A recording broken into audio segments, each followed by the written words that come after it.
네, 선택 오늘의 특징주 시간입니다. 오늘 상승장에 이렇게 5가지 특징 종목들이 올라와 있는데요. SK 하이닉스부터 네이버, 또 한미글로벌까지 자세하게 짚어보도록 하겠습니다. 자, 첫 번째 특징주는 바로 SK 하이닉스입니다. 지난밤 필라델피아 반도체 지수가 3% 넘게 크게 반등하면서 반도체 업종의 투심이 개선됐습니다. 대표 대장주 삼성전자가 오늘 4% 가깝게 올랐고요. SK 하이닉스도 3.73% 강세로 마감 지었습니다. 자, 다음으로 두 번째 특징주는 바로 네이버입니다. 미국판 당근마켓으로 불리는 포시마크를 인수했다는 소식에도 불구하고 오늘 시장에서 하락세를 면치 못했습니다. 시티글로벌증권이 네이버에 대한 투자 의견을 매수해서 매도로 변경했는데요. 목표 주가도 기존 32만 8천 원에서 17만 원으로 하향 조정했습니다. 자, 세 번째 특징주는 바로 현대로템입니다. 말레이시아의 한국항공우주산업 FA50 도입 결정 정말 눈앞에 두고 있는 가운데 K방산이 연일 주목받고 있습니다. 방산 수출 200억 달러 돌파가 얼마 남지 않았는데요. 방산 수출 세계 8위에서 4위로 등극할 기세입니다. 오늘 현대로템은 오늘 시장에서 6% 넘게 강하게 올랐습니다. 자, 다음 특징주는 바로 현대에너지솔루션입니다. 오늘 유가 강세에 태양광 관련주들도 다시 한번 시장에서 부각받았는데요. 태양광 이격 입지 규제가 개선될지도 관심이 뜨겁습니다. 현재 태양광 이격 거리는 200에서 400m로 규제되어 있는데 이는 사실상 설치할 곳이 더 이상 없다라는 비판이 많이 나오고 있습니다. 산업부의 움직임이 점점 더 빨라지고 있습니다. 마지막 특징주는 바로 한미글로벌입니다. 네옴시티 수혜주로 크게 뛰었었던 종목인데요. KF투자증권에서 레포트가 나왔습니다. 네옴시티 관련 수혜주의 옥석 가리기가 하반기부터 본격화될 걸로 전망하고 있는데요. 한미글로벌이 대규모 수주를 실제로 확보할 수 있는 몇 안 되는 중소형 업체라고 평가했습니다. 자, 이렇게 5가지 특징주들 알아봤습니다. 네, 그럼 이 5 종목 중에서 오늘 김성훈 이사님과 그리고 이가람 매니저님이 꼽으신 탑픽 종목은 무엇일까요? 확인하겠습니다. 네, 김성훈 이사님 2 종목 꼽아주셨군요. SK 하이닉스에 이어서 한미글로벌, 조금 전에 이야기가 나왔었는데요. 이가람 매니저께서는 현대로템을 선택하셨습니다. 자, 말씀 들어보죠. 먼저 네. 김성훈 이사님. 네. 일단 앞서서 한미글로벌 네옴시티 관련해서 언급이 있었는데 먼저 여쭤볼까요? 짤막하게 혹시 덧붙이실 내용이 있으신지요? 네. 네. 한미글로벌 같은 경우에는 이제 하이테크 사업 부분에 대한 어떤 관점을 우리가 봐야 될 것 같습니다. 네. 이게 뭐냐면은 이 IRA 법안을 통해서 우리나라 2차 전지 업체들 그리고 반도체 업체들 전부 다 미국에다 공장을 새로 지어야 되지 않겠습니까? 그런데 공장을 지으려면은 결국 이제 그런 높은 지식을 가지고 있는 건설 관리자분들이 상주를 하면서 PM 역할을 해줘야 되는데 이런 역할을 할 수 있는 회사가 몇 안 됩니다. 그 중에 하나가 한미글로벌이기 때문에 단순히 네옴시티에 대한 어떤 테마주로서도 볼 수가 있겠지만은 좀 더 나아가서는 미국 IRA 법안에 대한 어떤 투자 수혜주로도 우리가 볼 수 있다. 즉 양쪽에 대한 어떤 테마를 동시에 가져갈 수 있다는 점을 봤을 때 최근에 주가 흔들림도 없이 올라가고 있는 상황에서 네. 내일 같은 경우는 아마 전고점을 한번 돌파 시도를 하지 않을까 싶습니다.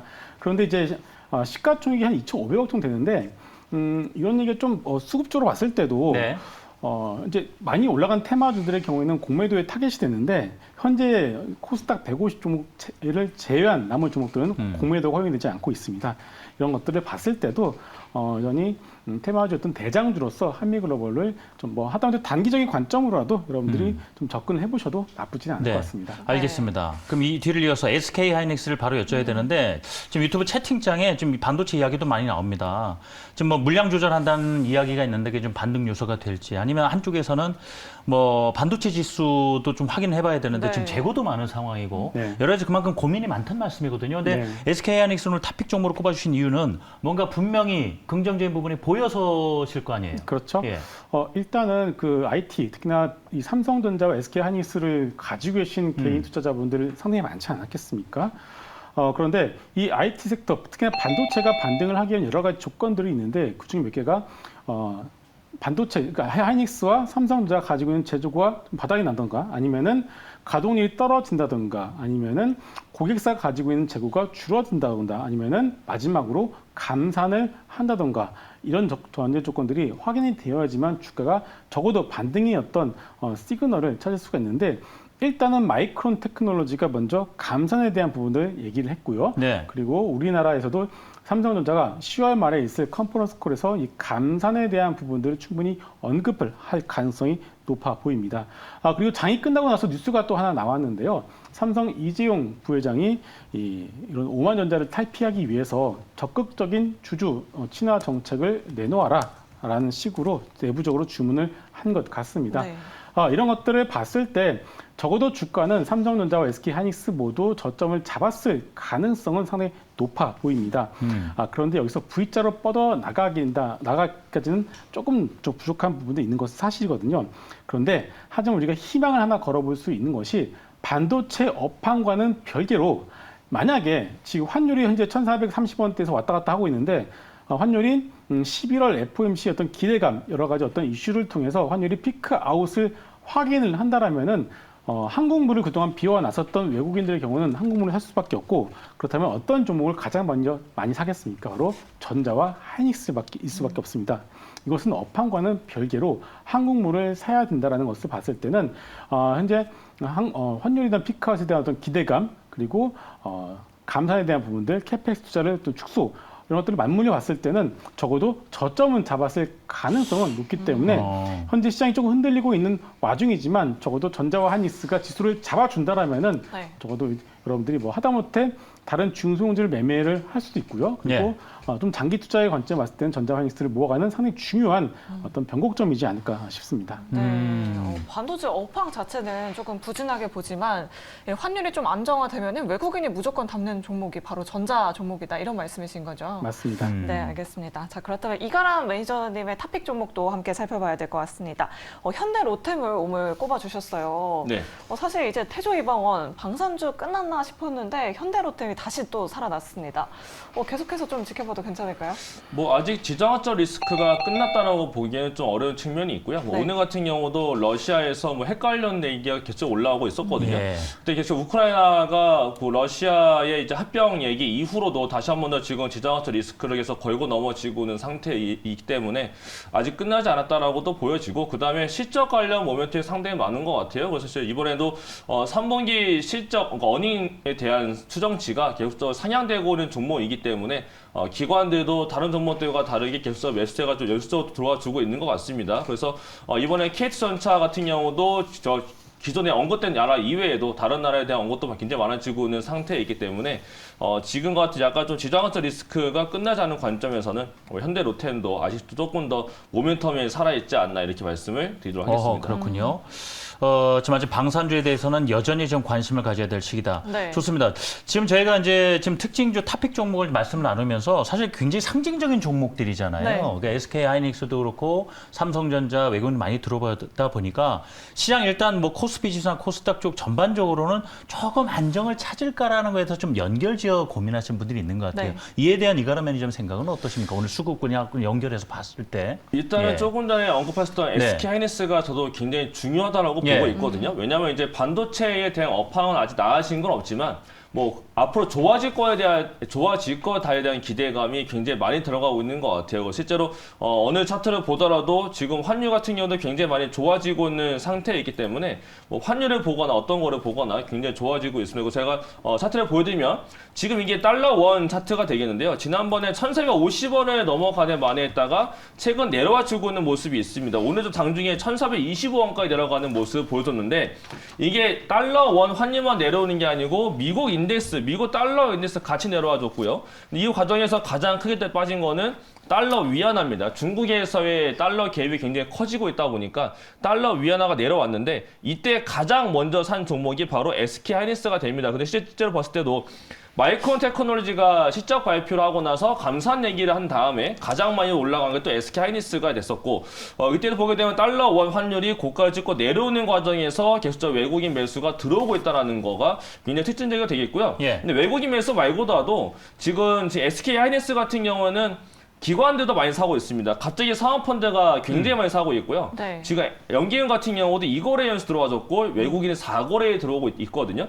외국인 같은 경우는 주말에 보니까 외국계 펀드사들이 우리나라를 사고 있다, 한국을 사고 있다라는 소식이 굉장히 많았는데 아마 환율 관련해서 이게 나타나주고 있고 이제 반도체가 앞으로 좋아질 가능성이 있다에 대한 관점으로서 뭔가 한국을 산다면 삼성전자와 SK하이닉스 사기 때문에 이쪽에 대한 모습을 봤을 때 지수는 올라갈 수가 있을 것 같아요. 근데 문제는 종목이 될 것 같거든요. 예. 삼성전자하고 하이닉스를 수급이 쏠려버리면 중소형 자금들이 크게 안 들어갑니다. 예. 그래서 이 삼성전자하고 SK하이닉스만 올라가는 지수 장세가 나타난다면 오히려 중소형 종목들은 조금 생각보다 안 좋게 올라갈 수가 있을 것 같고 그다음에 반도체 놓고 봤을 때는 하이닉스가 올라가고 삼성전자가 올라가는 건 좋은데 네. 문제는 감산 이슈로 올라간다라는 얘기거든요. 감산한다라는 얘기는 그만큼 설비 투자가 이전에 이미 줄이겠다라고 했었기 때문에 장비가 빠졌는데 이제 감산까지 하게 되면은 소재까지 이제 안 들어간다. 네. 나가 되기 때문에 그러면 이제 디램 가격을 올리기 위해서 수요보다 공급을 낮춘다. 그러면 그만큼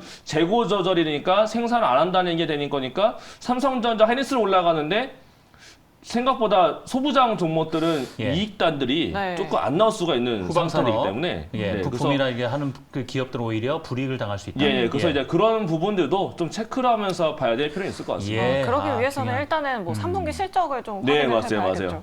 네, 알겠습니다. 아주 중요한 지적을 삼성전자, 해주셨어요. 네, SK 하이닉스에 대한 의견 들어봤고요. 예, 앞서서 이가람 전문가님께서 현대 로템을 탑픽 종목으로 꼽아주셨는데 김성훈 이사님의 의견도 좀 궁금합니다. 사실 네. 태조 이방원 섹터 좀 1차 베어마켓 랠리 거의 상승 섹터였잖아요. 그런데 이제 또 다시 한번 또 상승장이 나온다면 네. 이 태조 이방원 섹터가 또 다시 주도를 할 수 있을지 아니면 좀 다른 섹터를 보고 계신지. 네, 네. 저도 태조 이방원을 계속 이 시간을 통해서 많이 강조를 드렸던 것 같습니다. 긍정적인 뷰를 계속 말씀을 드리고 있고요. 달라진 것이 있을까요? 달라진 것이 없습니다. 여전히 그 EU에 속해 있는 여러 가지 국가들은 GDP의 1에서 1.5%를 국방비로 할당을 해놓은 상황이고요. 러시아, 우크라이나 전쟁은 여전히 진행 중입니다.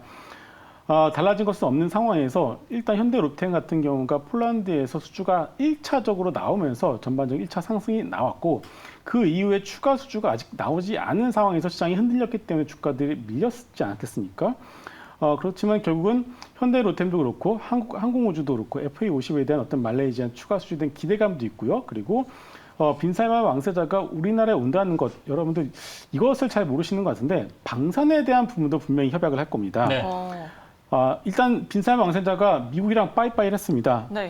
저번에 바이든 대통령이 미국 가서 만나서 왔는데 결국은 미국을 팽하지 않았겠습니까? 이미 거기서 미국에서는 무기를 구매해왔다가 크게 기대를 하지 않는 상황에서 네옴시티를 무엇으로 지킬 것이냐, 바로 K방산으로 지킬 가능성에 대해서 충분히 우리의 염두에 둘 필요가 있겠습니다. 거기까지 즉 오시는군요. 다시 말해서 무기를 구매하러 오는 것도 있습니다. 아하. 그래서 이제 방산주들이 오늘 오른 것도 그러한 부분의 하나의 어떤 좀 일환이다라고 네. 여러분들이 보실 필요가 있지 않을까 싶습니다. 알겠습니다. 자, 이렇게 해서 두 분의 탑픽 종목 SK하이닉스, 한미글로벌 그리고 현대로템 말씀을 나눠봤고 이제 두 종목이 있잖아요. 네. 이 네이버에 대한 종목을 확인해봐야 되는데 과연 두 분의 의견은 일단 어떨지 확인해보죠.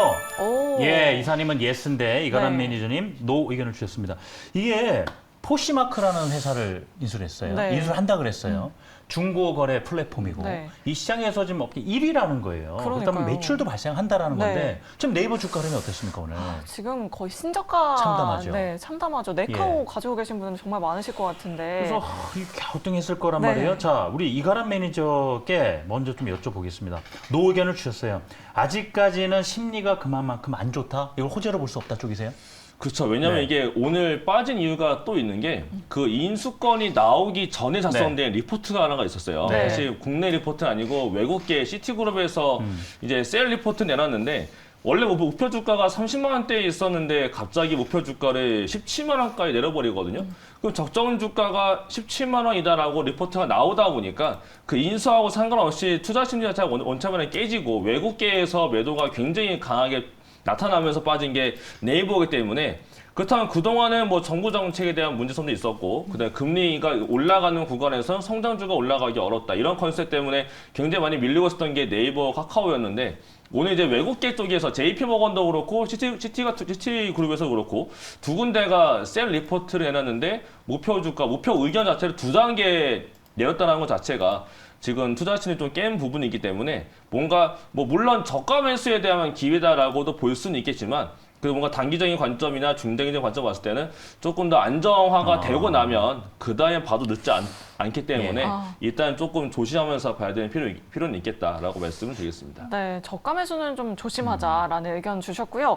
반면에 김성훈 이사님은 예스 의견을 주셨습니다. 네. 사실 유튜브 채팅창에서도 지금 네이버가 웃자다가 이렇게 댓글 남겨주시는 분도 계신데 중고 거래 플랫폼을 인수를 했단 말이죠. 네. 사실 종목 토론방에서는 이거 대박 아니냐 이렇게 하시는 분들도 있고 또 일각에서는 지금 뭐 에르메스, 나이키도 중고 거래를 금지하는 마당에 지금 네이버가 이 중고 거래 플랫폼을 인수한 거는 조금 의아하다 분위기상. 이런 분들도 계세요. 이사님 어떻게 생각하세요? 항상 그렇지만은 네. 의견이 모아질 때는 종목이든 시장이든 변곡점이 나오게 마련입니다. 지금 네이버와 카카오, 네카오에 대해서 좋게 얘기하는 뭐 증권사, 애널리스트, 개인 투자자분들 아무도 없는 상황이죠. 네.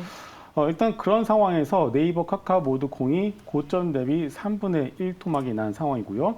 현재 주가는 2020년도 팬데믹이 터지기 이전 수준까지 내려왔습니다. 중요한 것은 이거죠. 제가 이런 질문을 한번 던져보도록 하겠습니다. 작년 7월, 2021년이죠. 2020년 7월 달 한창 네이버, 카카오가 주가가 좋았을 때 과연 이 뉴스가 나왔을 때 시장은 호재로 받아들였을까요? 악재로 받아들였을까요? 아마 호재로 받아들였을 네. 가능성이 큽니다. 결국은 지금 결론부터 말씀을 드리면 네이버, 카카오 모두 이제 과매도권으로 들어간 상황이고요. 그동안 주가가 스물스물 흘러내리고 있는데 주가에서 바닥을 잡으려면 거래가 터지면서 목표가 하향 리포트가 쏟아 나와야 되고요. 그리고 어떤 호재가 나오든 악재가 나오든 간에 그 뉴스에 의해서 주가가 투매가 나온 현상이 나와야 되는데 지금 그런 현상이 오늘부터 시작이 된 것 같습니다. 물론 오늘이 바닥이다라는 말씀을 드린 것은 아닙니다. 그렇지만은 전략을 중요하겠죠. 없으신 분들의 경우에는 지금부터 모아가시면 충분히 먹을 수 있는 구간으로 진입을 했고요. 가지고 계신 분들의 경우에는 투매에 굳이 동참할 이유가 없을 것 같습니다. 네. 결국 현재 네이버에 대해서 결국 의견이 상당히 좀 좋지 않은 상황이지만은 지금 우리가 이것도 한번 생각을 해볼 수 있을 것 같아요. 네이버와 카카오를 대체할 수 있는 것이 있을까라는 질문을 던져본다면 없거든요. 네. 그렇다면 적어도 주가는 시간이 좀 걸릴 수는 있겠지만 하방을 잡을 가능성에 대해서 우리가 조금 염두에 둘 필요가 있지 않을까 네. 싶습니다. 자, 김선 이사님은 일단은 저가 매수의 기회가 왔다. 네. 충분히 빠졌다라는 천에서 좀 안정적 접근을 할 수 있다. 그런데 이가람 매니저께서는 일단 외국계에서 나온 리포트 자체가 이제 셀 리포트였기 때문에 그걸 넘어서기는 없다. 심리가 안 그래도 외국인 쪽에서 엄청 팔아댔기 때문에 그렇죠, 맞아요. 그래서 점수를 좀 높게 주기는 어렵다. 이렇게 해서 좀 의견을 달리 주셨는데요. 계속해서 이제 주가 흐름 보면서 네. 위에도 좀 점검을 해드리겠습니다. 네, 알겠습니다. 그렇다면 다음 종목의 의견도 함께 체크해 보도록 하겠습니다. 바로 현대에너지솔루션인데요. 두 분 모두 예스 의견을 네. 주셨습니다. 자, 그럼 이가람 매니저께 먼저 여쭤보도록 할게요. 수급도 전문가시잖아요, 매니저님이. 네, 그렇죠. 네. 네. 기관 쪽에서 현대에너지솔루션을 엄청 담고 있더라고요. 맞습니다. 연기금도 네. 담고 있고 사업펀드 담고 있는데 그 이유가 있어요. 아무래도 뭐 여러 가지 수혜에 대한 뭐 기대가 많겠지만 네.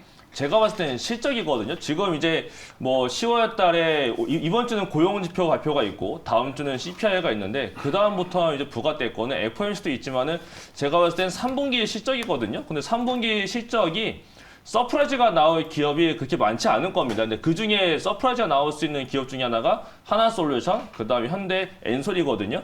결국 태양광 종목들 같은 경우는 이제 실적에 대한 모멘텀이 꾸준히 이어지고 있고, 그 다음에 9월 달에 대한 총 수출 통계를 보니까 수출 자체가 더 늘어났고요. 그 다음에 단가가 더 올라갔습니다. 그래서 지금 뭐 중국 쪽에서 올라오는 PV인사이트에서 가격은 떨어지고 있지만 오히려 미국 쪽 나가고 있는 물량은 많아지고 있고 미국 쪽에 대한 단가가 올라가고 있기 때문에 그쪽과는 별개성이 좀 갖고 있어서 현대 에너지솔루션은 실적 관련주로서 뭔가 좀 한 번 더 밀려 내려온다면 또다시 저가 매수에 대한 기회가 되지 않을까 이렇게 말씀을 드리겠습니다. 네. 네. 자, 그럼 이번엔 김성훈 이사의 의견을 묻겠습니다. 일단은 탑픽 종목까지는 아니더라도 좀 좋게 볼만하다라는 의견이신 건가요? 네, 말씀 들어보죠, 맞습니다. 김성훈 이사님. 네, 예. 결국 태양광, 조선 그리고 뭐 방산 이 섹터가 오늘 상당히 좋았었습니다.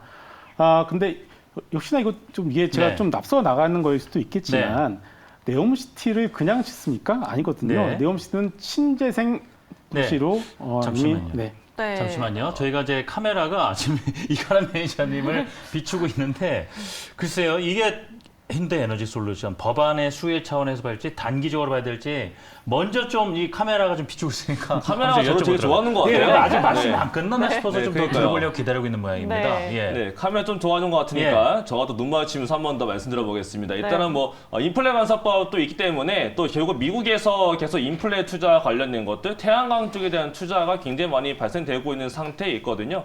그렇기 때문에 이쪽 앞으로 투자가 조금 더 이어질 것 같고 계속적으로 지금 러시아 가스에 대한 문제점 생겨나고 있고 미국에서 결국 지금 풍력도 있지만은 태양광에서의 투자가 예. 굉장히 많이 발생되고 있기 때문에 네.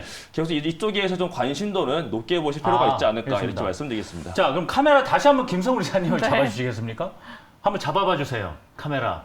네, 잘 나오고 있군요. 네, 네. 말씀 좀 이어가시면 좋겠습니다. 네. 네, 마찬가지로 이제 달라진 것이 없는 상황이죠. 시장만 조금 최근에 안 좋았을 뿐이지, 뭐 태양광도 그렇고 조선도 그렇고 오늘도 조선에서 현대 네. 리포조선 벌써 전고점 근처까지 올라와 있는 상황입니다.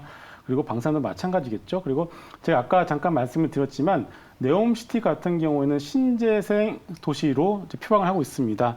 거기서 상상되는 모든 전력을 신재생 에너지로 하겠다는 것을 표방을 하고 있기 때문에 현재 미국 내에 있는 IRA 법안의 수혜임과 동시에 네옴시티의 어떤 테마까지도 우리가 같이 엮어서 볼 수 있다는 점을 봤을 때 앞서 이가람 매니저님 말씀하신 것처럼 탄탄한 실적을 기반으로 해서 성장성의 스토리와 그리고 테마까지 이 네. 삼박자를 고루 갖추고 있는 어떤 섹터라고 봤을 때 현대 에너지 솔루션과 하나 솔루션 이 두 개의 종목은 꾸준하게 관심을 가져보셔도 네. 좋을 것 같습니다. 네, 한화 솔루션까지 묶어서 좋게 보자 말씀 주셨습니다. 자, 김성훈 이사님 말씀 잘 들었습니다. 감사합니다.